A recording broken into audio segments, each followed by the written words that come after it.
days for us. So I think we started listening at 11 or 12, and it took us 3 or 4 hours to get through the entire thing because it just is such a long album. And then the first listen that we gave to it, I mean, we did everything in order, and we basically took a break between albums, basically, like between the first, like the actual album, and then like the anthology. And at that point I was like, I'm not sure, but I have that with every single one of Taylor Swift's album. Like the first time that I listen to it, I don't really like it as much, and then I know that I have that with every one of them, so I keep listening to it, and now I am obsessed. I'm obsessed, literally. It's so fucking good. Oh my god, okay. But back to the first listen. We just sat there, and eventually I think we got a little bit too tired of it. Everybody was saying like, oh, it just feels like a run-on sentence, like every song sounds the same. But I feel that's because like an album is supposed to have like the same kind of, like, there should be like a cohesiveness to it, and that, like, it definitely has that in the first time that you listen to it, and feels like you don't really distinguish the songs from each other. So you like, at one point it just all starts sounding the same, especially because it's 2 hours long, and that is kind of what I had. But there were like a few songs that stood out from the first listen, and I immediately put it on again after we'd finished it and she left. And like even then, like even on the second listen, I already liked it better than on the first. And with every single listen, like you start to like get to know the songs a little bit, like know which song sounds like what, like which is what. I'm not sure if I like right now can name all the songs, like know which one I think I can. But yeah, I don't know. But also from the first moment, like the anthology is better. It's a better album.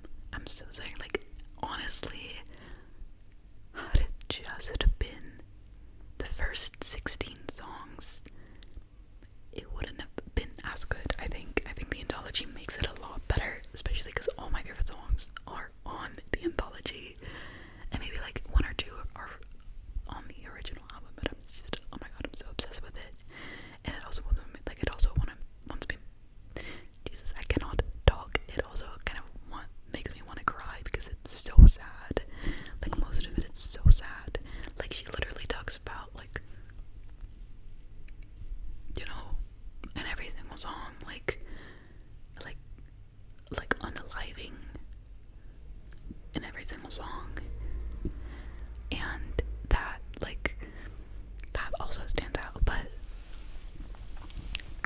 I mean, if you listen to the title, like look at the title, like the Tortured Poets Department, it kind of makes sense, because I do feel like poets, especially the poets that she's talking about, like William Blake,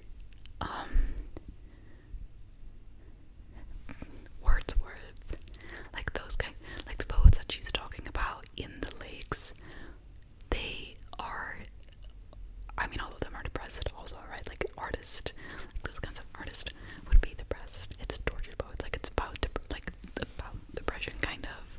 So it makes a lot of sense, and I think it is just so beautiful. I think it might be my favorite album, which I was not expecting after the first listen, but right now I'm just so obsessed with it. I've already listened to it twice today. Maybe not in full, but like oh my god. And certain songs I listen to like every single chance that I get, and they get better every single time that I listen to it. Peter, oh my god. People are not listening to that bridge. People are not hearing that song. It is so good. So good. Especially when you consider the fact that in Cardigan she says Peter losing Wendy. And this is an entire song about Peter losing Wendy. It is literally the anthology to the Betty and James and Maxine storyline. It is, oh my god. And then I also saw someone say like, okay, okay, so Taylor is Betty, is Wendy, and it's just, oh my god, everything, all the parallels. I feel like every single song is kind of, or like has a parallel to another song or another album. Oh my god, my phone just fell, literally, because I changed how I was sitting. There's like, your memory fades from the Scarlet Maroon. Girl. Oh, it is. I am simply obsessed with it. I didn't think that that would happen, because I was kind of like expecting a Red/Midnight's kind of album, and then we got this. So I feel like the synth pop sounds are, because that was what it was listed at. I'm pretty sure like it was synth pop. So I was expecting Midnight's, and then before it came out, people were saying like, oh, it's, or like, I don't know who said it, but they were like, oh, it's gonna sound like Holy Ground, and I'll do well, like that's gonna be like the lyricism or the sound that it's gonna have. I don't think that's true, but like there's like a kind of Midnight sound to it, but it is different. It is different, fresh out the slammer, the way that it's so western, and you can literally feel the setting from the music is just amazing to me. Also Florida, oh my god, such a good song. I want to do it during, I think we're gonna do one that's gonna be next video, because it is that's gonna be so hard though. Oh my god, that's gonna be so bad to do, like so hard to do, but it's gonna be worth it. It's gonna be fun. Maybe I can do that. But yeah, what else? I literally have nothing else that I went to Lake Como yesterday, last week. So I listened to the Tortured Poets Department on the train and made the train ride a lot faster, because I just listened to it once or twice. And I was there. I mean, I stayed in Milan, and then we did a day trip to Lake Como, which on the way there, the train was so packed. It was ridiculous. I thought I was gonna vomit or faint. It was so packed, and I was so hot because it was cold outside. Still, it was like 10 degrees. So I had on like a really thick sweater, and then my jacket and a scarf. I think the scarf I took off, but still. And like we just were like little sardines. We were standing in that train, and eventually like I was leaning against a trash can. I think I just sat down on the trash can or like the bin, because I just couldn't do it anymore. I was so sick. And then literally the moment you get off the train, it's fine, and then this entire crowd of people starts walking towards the ferry, because everybody does the same thing. Like you take the train from Milan to Verona, and then you take the ferry to Bellagio, sorry, which was beautiful. It was beautiful. Everything was beautiful. I think it's one of the most beautiful places I've ever seen. It's so picturesque. It's such a cool place, and I loved it. We were only there for a day. We only did a day trip, so we did Bellagio and then Verona, and then we went back home again at like 9 p.m. or like back to Milan, and then the day after we went back home, because I do live in Italy. So it was like, I mean, we were dumb, and we booked the train tickets too late, so we had to take like the long 4 or 5 hour train ride instead of the 2 hour train ride to Milan.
honest, I have not been to a club here, but I like the amount of suitcases that roll by my house because I live close to the beach. Like the amount of suitcases that roll by my house every single day is starting, like, it's already ridiculous, and it's already really busy in this town too, and it's not even hot yet. Like last week it was like cold. The week before it was kind of summery. We had one day where it was 29 degrees, and then last week was like 12 again, 12 to 15. Like Como, it was 10 degrees, and we were in the sun, so it felt like a lot warmer. But it was 10 degrees, and then this week it's like 20, 22 again. But now I just literally came back from a walk and it started to rain, and I had no umbrella, no jacket or anything. So I mean, it wasn't that bad, but I mean, it's still raining. I'm looking outside right now, it's still raining, and I just want summer. I literally thought when I thought like, oh, moving to Italy, I thought, oh, I'm gonna have summer for a longer time, and I did in October. In October it was still hot, but the fact that it's not even starting yet, like that's spring. No, it's been fine. It's been fine. It's like 18 degrees, but I want it to be a little bit warmer. It's May right now, and it's not warm. It's nice, but it's not warm. And now that it's raining, it's actually kind of cold. So, at least the Tortured Poets Department came like at the right time in that regard, because it is a little bit more of an autumn album, an autumn/winter depression album. But since the weather is not helping anyway, or it's helping the album, because it is like same mood. I think, yeah, yes. And then what else is coming? I don't even know. Like literally, like this is the only thing I can think about. That album, it has taken up almost the entirety of my brain. The bridge in How Did It End? Oh my god. Like, how does it go? Leaving me bereft and reeling. Deflation of our dreaming. My beloved ghost in me. Sitting in a tree.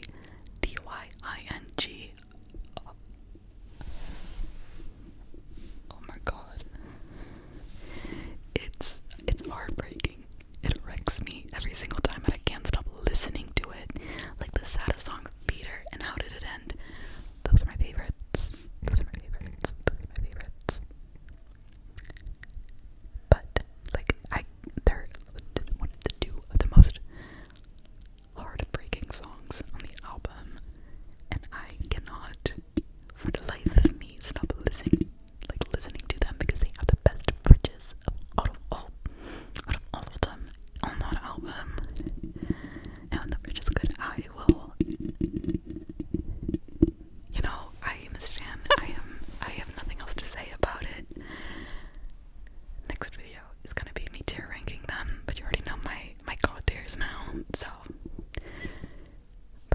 I think that's all I wanted to talk about today. I had, this wasn't gonna be a big sleepover. I didn't even know how long I've been talking, but it was just a little bit of a quick little thing before you go to sleep. So, I hope you like the album as much as I do, because I am obsessed with